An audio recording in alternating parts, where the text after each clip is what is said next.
नमस्कार, मैं हूं सुमित अवस्थी। आप देख रहे हैं आज तक रात 9 बजे की खबरें। आज की सबसे बड़ी खबर, नरेंद्र मोदी ने हैट्रिक लगा दी। एक ऐसी हैट्रिक जिससे वो तीसरी बार गुजरात के लगातार मुख्यमंत्री बनने का रास्ता उनके लिए बिल्कुल साफ हो गया है। तो क्या ये माना जाए कि अब नमो यानी नरेंद्र भाई मोदी के दिल्ली आने का वक्त हो गया है? क्या अब ये वक्त है राष्ट्रीय राजनीति में उनकी धमक को देखने का? इस पर हम खास बातचीत करेंगे इस बुलेटिन में। तमाम मेहमान भी हमारे साथ जुड़ेंगे, लेकिन सबसे पहले आज के चुनाव के नतीजों पर एक नजर जरूर डालते हैं। बीजेपी पिछली बार के मुकाबले 2 सीटें कम ले पाई, हालांकि 117 की बजाय 115 सीटें नरेंद्र मोदी को मिली हैं। अब 26 दिसंबर को वो तीसरी बार सीएम पद की शपथ लेने वाले हैं। जीत के बाद मोदी ने विरोधियों पर तीखा हमला बोला और कहा कुछ लोगों को उनकी कामयाबी पच नहीं रही है। एक बार फिर गुजरात मोदीमय हो गया। चुनावी नतीजे आने के बाद अहमदाबाद में बीजेपी दफ्तर के बाहर विशाल भीड़ अपने नायक का जीत के बाद का पहला भाषण सुनने उमड़ी थी। मोदी आए, वोटरों का शुक्रिया अदा किया और बोल दिया अपने विरोधियों पर हमला। लोग जब मुझे पत्थर मारते हैं तो उस पत्थर से भी मैं सीढ़ी बना देता। आज इस चुनाव में जितने पत्थर लगे थे, उन पत्थरों की सीढ़ी से फिर एक बार हैट्रिक हो गई। मैंने सबको कहा था, भैया आप जितना कीचड़ उठा रहे हो उतना ही कमल ज्यादा खिलेगा। भाषण की शुरुआत में मोदी के तेवर थोड़े नरम थे। भाषण जैसे जैसे बढ़ता गया, जुबान में गर्मी आती गई। किसी ने यहां तक कह दिया कि चुनाव तो ड्रॉ है, ड्रॉ। क्यों?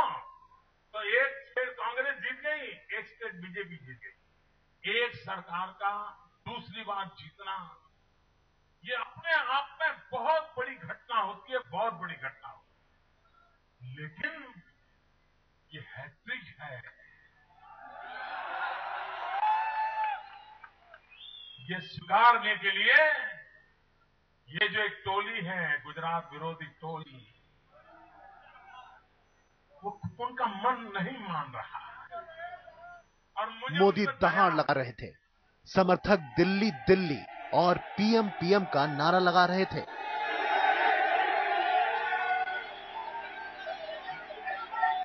आपकी अगर इच्छा है, मैं जरूर 27 तारीख को एक दिन के लिए दिल्ली हुआ। आज तक ओआरजी एग्जिट पोल के अनुमानों पर खरा उतरते हुए मोदी लगातार तीसरी बार सत्ता में लौटे हैं। रुझानों से जैसे ही साफ हुआ कि मोदी की हैट्रिक तय है, बीजेपी कार्यकर्ता जश्न में डूब गए। बीजेपी दफ्तर में जीत का जश्न मनना शुरू हो चुका है। आप देख सकते हैं कि यहाँ पे ढोल नगाड़ों के साथ लोग डांस कर रहे हैं। हाथ में मुख्यमंत्री नरेंद्र मोदी के फोटोज लिए हुए हैं। साफ तौर पे यहाँ पे लोगों के चेहरे पर जो जीत का जश्न है वो देखा जा सकता है। हाथों में मोदी के फोटो लिए हुए हैं और हर कोई ढोल नगाड़े के धुन पे नाच रहे हैं। उधर अहमदाबाद में कांग्रेस के दफ्तर में वीरानी छाई थी। कांग्रेस का जादू नहीं चला। सत्ता वापसी की हसरतें फिर चकनाचूर हो गई। सबसे बुरी गत केशुभाई पटेल की हुई, जिन्होंने बीजेपी से बगावत कर गुजरात परिवर्तन पार्टी बनाकर चुनाव लड़ा था। केशुभाई की पार्टी 2 सीट से भी आगे नहीं बढ़ पाई। गुजरात के महाभारत में एक तरफ मोदी थे तो दूसरी ओर सारी सियासी पार्टियां, लेकिन मोदी ने ऐसा चक्रव्यूह रचा जिसमें फंसकर केशुभाई पटेल और कांग्रेस चारों खाने चित हो गए। गुजरात का चुनाव नरेंद्र मोदी के लिए अग्नि परीक्षा के रूप में देखा गया था। नतीजे साफ है कि अग्नि परीक्षा में खरे उतरे मोदी। अहमदाबाद से गोपी घांगर, शमशेर सिंह और अशोक सिंघल के साथ अमिताभ सिन्हा। दिल्ली आज तक।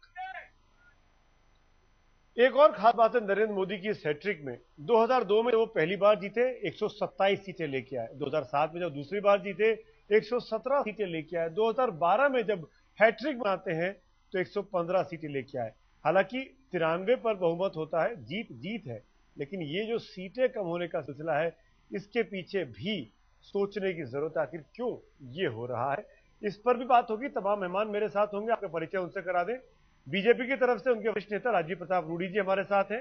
कांग्रेस की तरफ से शकील अहमद साहब हमारे साथ जुड़ रहे हैं और जीपीपी पार्टी की तरफ से सीधे बड़ौदा से हमारे साथ जुड़ रहे हैं धनंजय ठक्कर साहब। आप तीनों के साथ हम बातचीत करेंगे और नरेंद्र मोदी को लेकर राष्ट्रीय राजनीति में जो उथल पुथल मचने वाली है वो भी उस पर आपका रुख जानेंगे, लेकिन उसके पहले आपको लेकर चलेंगे अपने सहयोगी सईद अंसारी के पास, जो बताएंगे गुजरात चुनाव नतीजों की कुछ खास बातें।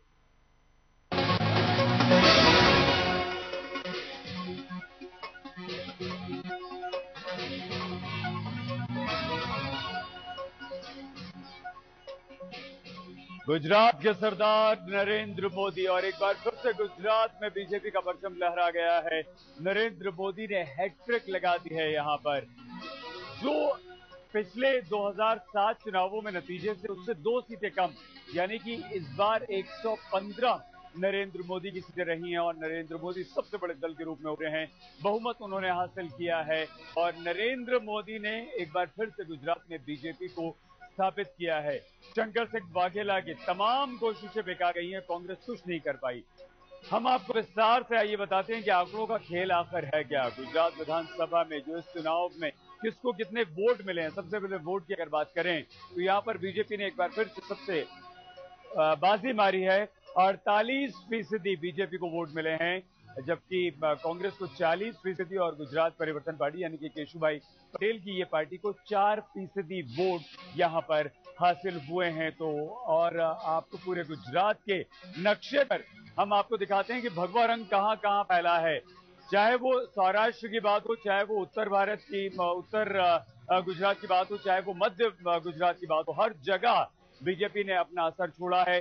हालांकि 115 सीटों में जगह जगह बीजेपी ने अच्छा प्रदर्शन किया और सौराष्ट्र में ज्यादा बेहतर पिछले 2007 के मुकाबले बीजेपी अपना प्रदर्शन करने में कामयाब रही है। तो बीजेपी ने लगातार तीसरी बार अपनी सत्ता कामयाबी पाने में हासिल की है। सबसे पहले अगर हम अलग अलग हिस्सों की बात करें तो हम नॉर्थ गुजरात की बात करें, 32 सीटें नॉर्थ गुजरात में थी, जहां 15 सीटें बीजेपी को मिली हैं और कांग्रेस ने यहां पर बीजेपी से बढ़त बनाई है। कांग्रेस के खाते में नॉर्थ गुजरात में गई हैं 17 सीटें। और अगर नॉर्थ गुजरात में हम वोटों की बात करें तो साफ तौर पर बीजेपी से कांग्रेस यहां भी आगे है। 46% वोट यहां पर कांग्रेस ने पाए, जबकि बीजेपी ने 43% वोट हासिल करने में सफलता पाई है। गुजरात परिवर्तन पार्टी को यहां पर 1% ही वोट मिल पाए हैं। ये हम बात कर रहे हैं उत्तर गुजरात की। दक्षिण यानी कि साउथ गुजरात की अगर हम बात करें तो वहां पर किसका प्रदर्शन कैसे रहा। 35 सीटें हैं, उन 35 सीटों में से 28 सीटें जो हैं वो वहां पर कब्जा किया है बीजेपी ने। पूरी तरह से क्लीन स्वीप दक्षिण गुजरात में किया है बीजेपी ने, जबकि कांग्रेस को यहां पर कम सीटें हासिल हुई हैं। तो दक्षिण गुजरात में बीजेपी का दबदबा रहा है। और अगर यहां पर हम वोटों की बात करें तो 50% से ज्यादा 52%, जबकि कांग्रेस को सिर्फ 37% वोट यहां पर मिले। हालांकि केशुभाई पटेल के लिए यहां पर थोड़ी सी राहत की बात है, 3% वोट उन्हें मिले। इस क्षेत्र में, इस रीजन में उन्हें ये वोट मिले हैं। अब हम बात करेंगे मध्य यानी कि सेंट्रल गुजरात की। सेंट्रल गुजरात की तस्वीर किस तरह से उभरी है, वहां पर बीजेपी का प्रदर्शन कैसा रहा है, कांग्रेस ने यहां पर कैसा प्रदर्शन किया है। इन 61 सीटों में से आप देख सकते हैं भगवा रंग जो है वो 37 सीटों पर फैला हुआ है, जबकि कांग्रेस का नीला रंग वो 23 सीटों पर फैला हुआ है। जबकि वोटों की बात करें हम यहां पर तो वोटों के मुकाबले में भी आप देख सकते हैं 50% वोट जो बीजेपी को मिले हैं और कांग्रेस को 40% हैं, कि 10% ज्यादा। सौराष्ट्र सबसे महत्वपूर्ण इलाका बीजेपी और जेपीपी यानी गुजरात परिवर्तन पार्टी के लिए, केशुभाई पटेल की पार्टी के लिए। सौराष्ट्र की अगर बात करें 54 सीटें यहां पर गुजरात में है, 35 सीटें बीजेपी को, कांग्रेस को 17 सीटें और गुजरात परिवर्तन पार्टी को यहां। अगर वोटों की बात करें तो यहां पर आप देख सकते हैं सौराष्ट्र में बीजेपी को 45%, जब कांग्रेस और एनसीपी दोनों को मिलाकर 38% वोट यहां पर मिले हैं। तो ये तो ही बात किस तरीके के परिणाम रहे पूरे गुजरात भर में। 117 सीटें थी पिछली बार बीजेपी की, इस बार 115 सीटें आई हैं। नरेंद्र मोदी ने आज का जो अपना विजयी भाषण दिया बीजेपी मुख्यालय के बाहर अहमदाबाद में, उन्होंने अपने विरोधियों पर जमकर कटाक्ष से जमकर उनको ये भी कहा कि भाई पता नहीं क्यों उनको मेरी जीत पच नहीं पा रही है। गुजरात की 6 करोड़ जनता को शुक्रिया अदा किया। मैं, मेरा और मेरी मेहनत, ये भी काफी सुनाई दिया। बीजेपी का नाम लिया और कहा कि बीजेपी की जीत है और मैं उस टीम बीजेपी का एक छोटा सा सदस्य हूं। बात करते हैं, हमारे साथ राजीव प्रताप रूडी जी हैं, शकील अहमद साहब हैं और धनंजय ठक्कर साहब हैं। पहले सवाल, क्योंकि नरेंद्र मोदी साहब की जीत हुई है, गुजरात पर फोकस है इस चर्चा का, तो रूडी साहब पहली बात तो बधाई, इस बात में कोई शक नहीं, उनकी पॉपुलैरिटी नरेंद्र मोदी की लगातार बरकरार है। और आज के दौर में जब सत्ताएं बदल दी जाती है हर 5 साल में, ऐसे वक्त में लगातार 3 चुनाव जीतना कोई छोटी बात नहीं है। अब इसके आगे मोदी साहब कहां जाते हैं, क्या सिर्फ गांधीनगर तक या दिल्ली तक?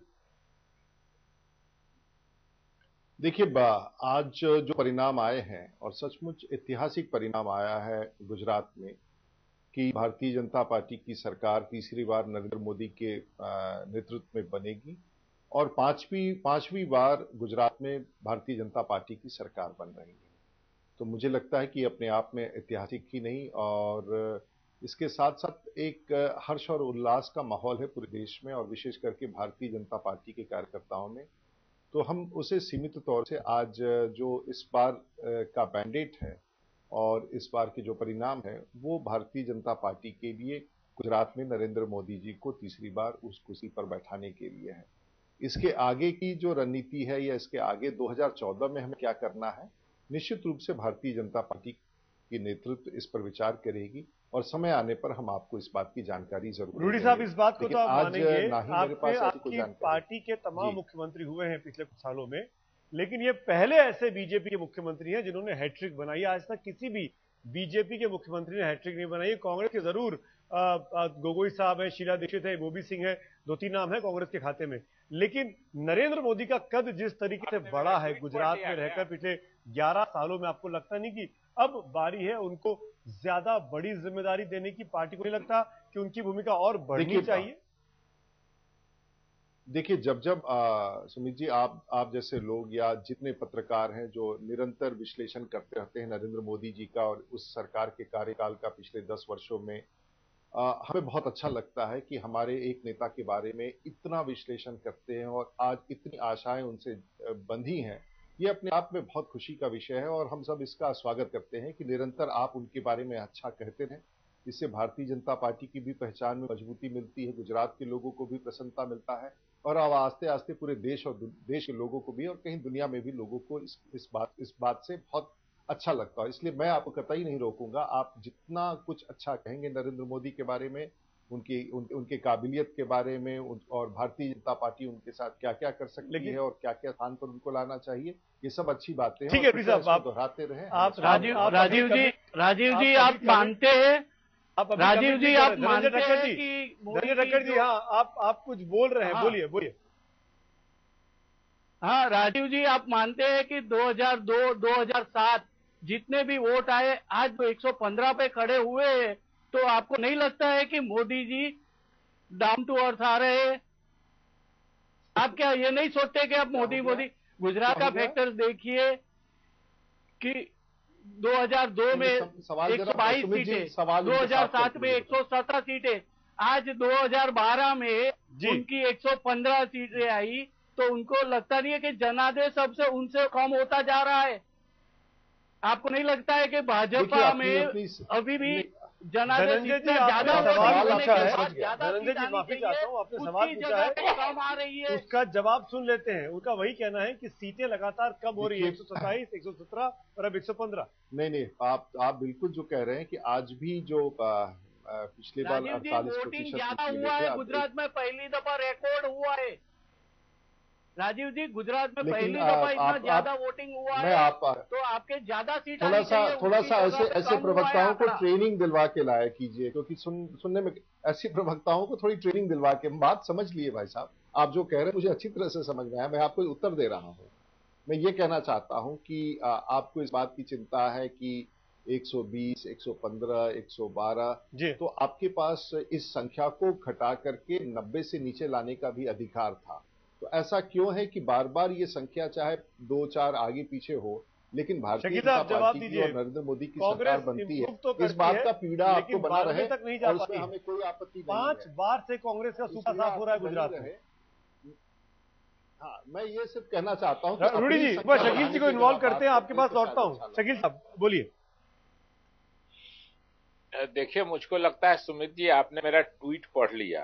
मैं भी नरेंद्र मोदी जी का भाषण सुन रहा था। नहीं सर, मैंने अपना होमवर्क पहले कर लिया था, आपने ट्वीट बाद में किया। हम आज तक दोपहर से दिखा रहे हैं, माफी चाहता हूं।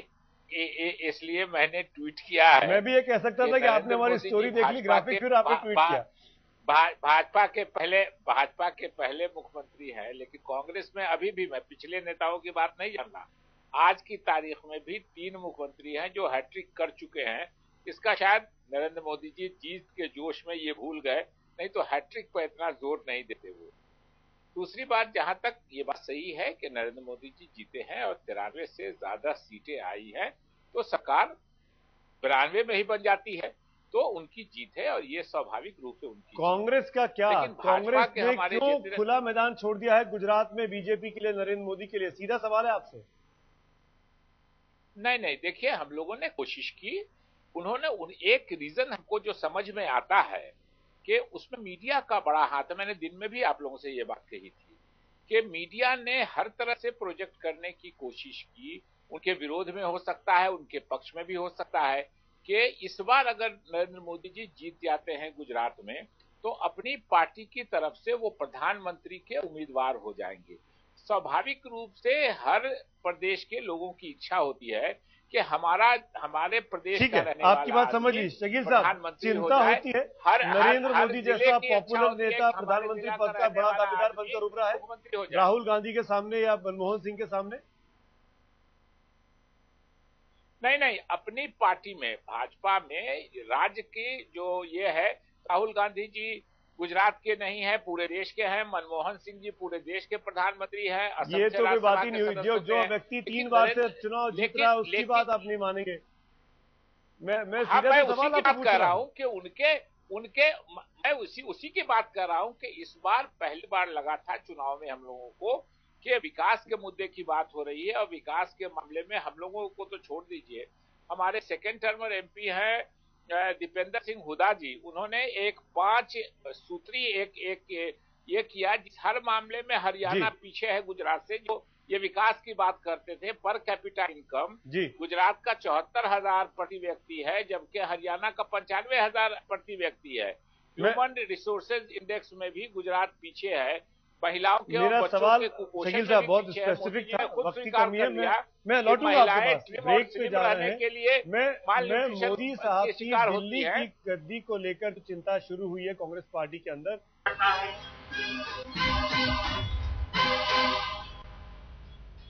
मैंने कभी सोचा नहीं था कि इतने बड़े अनुभवी और वरिष्ठ लोग इतनी गंदी भाषा बोल सकते हैं।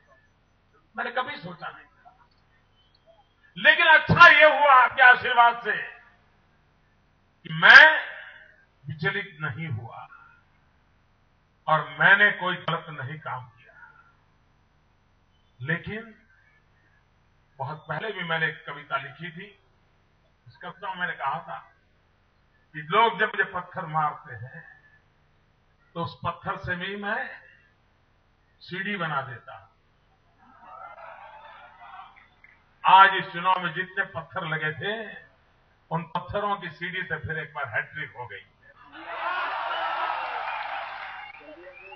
मैंने सबको कहा था, भैया आप जितना कीचड़ उठा रहे हो उतना ही कमल ज्यादा खिलेगा।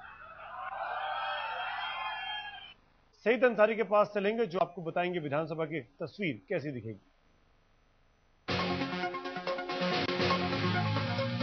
अब हम आ गए हैं गुजरात विधानसभा में और कुछ ऐसी तस्वीर होगी जब हम आपको अभी बताएंगे किस तरह की तस्वीर होगी, कैसे मुख्यमंत्री नरेंद्र मोदी जो हैं वो अपने सिपहसालारों के साथ यहां पर बैठेंगे। नरेंद्र मोदी अपने 115 विधायकों के साथ यहां पर होंगे। फिर से सत्ता उनके हाथ में होगी। ये 115 विधायक जो गेरुए रंग में आपको नजर आ रहे हैं, ये यहाँ होंगे।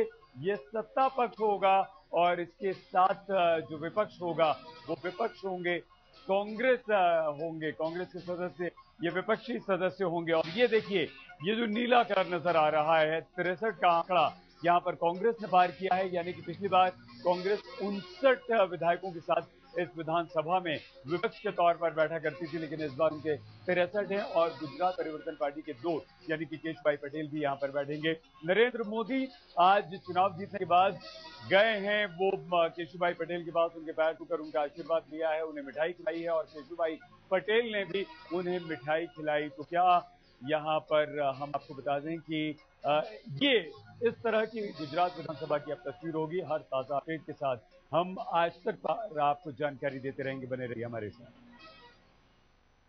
तो सुना आपने देखा आपने किस तरह की तस्वीर दिखने वाली है विधानसभा के भीतर की। तीनों खास मेहमान हैं। शकील साहब, आप ही के साथ चर्चा की शुरुआत करना चाहूंगा। शकील अहमद कांग्रेस के प्रवक्ता हमारे साथ हैं। अगर कांग्रेस ने जीपीपी के साथ मिलकर खुलकर अलायंस कर लिया होता, साथ मिलकर लड़े होते, तो आज परिस्थितियां दूसरी होती। मैं सवाल इसलिए आपसे पूछ रहा हूं कि आपने अपने दम पर लड़कर 63 सीटें पिछली बार से चीजें इंप्रूव की हैं। नहीं, ये हो सकता था, लेकिन जीपीपी को भी बहुत परसेंटेज नहीं आया है वोटों का, 3 या 4% वोट आया है और स्वाभाविक रूप से मुकाबला नहीं हो सकता था उस मामले में। सीटों के मामले में हम अपनी सीटों की संख्या कुछ बढ़ा सकते थे, ये बात सही है। और मैंने आपसे पहले भी 2-3 दिन पहले एग्जिट पोल पर भी चर्चा करते हुए चर्चा की थी कि पंजाब में मनप्रीत बादल जी जब अलग हुए थे बादल जी से, तो हम लोग सोच रहे थे कि वो एंटी बादल या लोग पॉलिटिकल पार्टी कहते थे, मगर उन्होंने बादल जी और बीजेपी का वोट जो एंटी उनके था वही काटा और जिसकी वजह से कांग्रेस को घाटा हुआ। 23 सीट हार गए पंजाब में मनप्रीत बादल जी की वजह कर। वो भी कुछ फैक्टर यहाँ लगता है कि जो एंटी मोदी वोट था वो कुछ जीपीपी के तरफ गया, केशुभाई पटेल जी के तरफ गया। वो बहुत सीनियर लीडर हैं, सम्मानित लीडर हैं अपने राज्य के, लेकिन अगर हम मिल के भी चुनाव लड़ते तो चूंकि एक तरह से जो परसेंटेज है वोटों का वो बहुत नहीं बढ़ता। आप ये बात मान रहे हैं शकील साहब कि नरेंद्र मोदी के साथ मुकाबला करना आसान नहीं था, बहुत एक चट्टान के समान आपकी टक्कर थी। मैं जानना चाहूंगा धनंजय ठक्कर साहब से। धनंजय जी, अब जीपीपी की अब आगे की रणनीति क्या होगी? क्या ये इस तरह की खबरें हो रही है कि वापस आप लोग बीजेपी में मर्ज हो सकते हैं, क्या ये चीजें ठीक है? नहीं, अभी तक तो कोई ऐसा ऊपर से हमने सोचा ही नहीं है कि हम लोग बीजेपी की ओर मुड़े। और एक बात तो यही है कि सबको जानना चाहिए कि 3 महीनों में जब केशुभाई ने 3 महीने हुए पार्टी खड़ी किया और 175 सीटों पे अपने उम्मीदवार खड़े किए, उसमें से 2 की सफलता मिली। वो क्या हमारे लिए उपलब्धि कम है? इसके लिए तो हम वही सोचते हैं कि जो भी होगा आगे केशुभाई आगे ही बढ़ेंगे।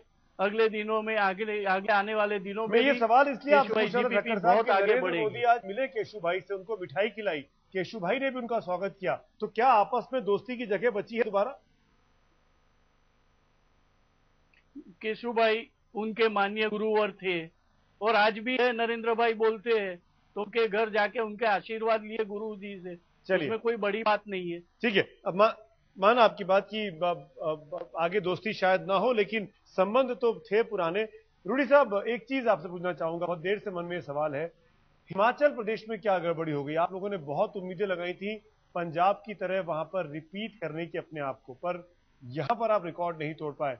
धूमल साहब क्यों धूमिल हो गए? नहीं, मैं बिल्कुल आपके सवाल पर तुरंत आ जाता हूं। मैं थोड़े बड़े ध्यान से शकील जी का और बाकी मित्रों का देख रहा था, जिसमें उन्होंने ये चर्चा की कि यदि थोड़ा सा हमारे आपस में समझौता होता तो शायद ये संख्या बढ़ जाता। आप थोड़ा सा सुन लेना, आप तो सुबह से बहुत थक गए हैं, खूब चैनल पर रहे हैं, थोड़ा सुन लीजिए आराम से, अच्छा रहेगा। तो ये बात ये लगातार कह रहे हैं। फिर एक जगह और मैंने तर्क सुना, कांग्रेस के मित्रों ने कहा कि जहां जहां राहुल गांधी गए थे वो सीटें जीत गए। तो हमने अपने मित्रों से पूछा था कांग्रेस के कि क्यों नहीं, किसने रोका था कि राहुल जी को पूरे 182 सीटों पर इनको घुमाना चाहिए था, थोड़ा ये काम कम करते हैं, मेहनत कम कराते हैं तो शायद ये परिणाम अलग निकल सकते थे। लेकिन चलिए, अब गुजरात का विषय इन्होंने कहा कि वोट देने के लिए हिमाचल प्रदेश में हम स्वीकार करते हैं हमारी हार हुई है। हमने कहा कि हमारे कुछ और ज्यादा हो सकते थे, हमारी चुनाव में हार हुई है।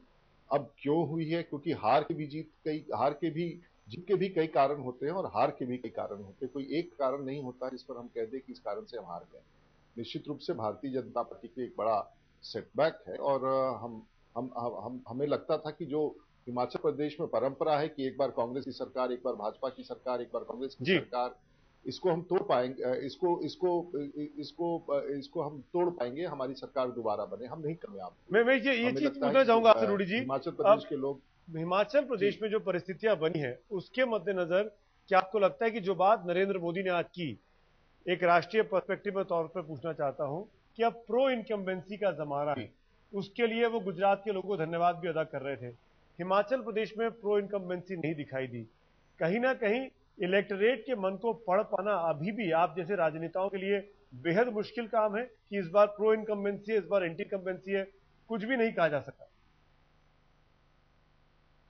देखिए, आजकल तो देश में लोग जो चुनाव लड़ते हैं उनको परिणाम के बारे में पता लगाना ज्यादा कठिन है, और जो लोग चुनाव नहीं लड़ते हैं और जो टेलीविजन पर विश्लेषण करते हैं उनको परिणामों का ज्यादा जानकारी होता है, इसलिए इस पर मैं ज्यादा टिप्पणी नहीं करना चाहूंगा। ये इस देश में एक चीज है, लेकिन मैं समझता हूं कि नए साइंटिफिक तरीके हैं, लोग अपना सैंपल निकालते हैं, एग्जिट पोल करते हैं, और मैं ऐसा मानता हूं कि 25 साल से चुनाव, शकील साहब भी 25 साल से चुनाव लड़ रहे हैं, उससे ज्यादा से ही लड़ रहे हैं, हमारे कलीग रहे हैं। ये हमारे जैसे लड़ने वाले लोगों के लिए बड़ा कठिन है कि कागज पर किस प्रकार मैं एग्जिट पोल और प्री पोल करने की बात नहीं कर रहा था, मैं ये जनमानस का मन जानने की बात कर रहा था, उसीलिए मैं आपसे पूछ रहा हूं। जहां तक जनमानस का मन है, अपने परफॉर्मेंस को रिपीट नहीं कर पाते हैं, मोदी साहब लगातार तीसरी बार कर देते हैं। देखिए, हाँ, उन्होंने किया, और उन्होंने प्रो इनकम्बेंसी का एक ऐसा वाक्य फ्रेम करके लाया कि वो अपनी उपस्थिति को अपने पक्ष में ला सकते हैं। अब मुझे लगता है कि बहुत बड़ी कामयाबी है।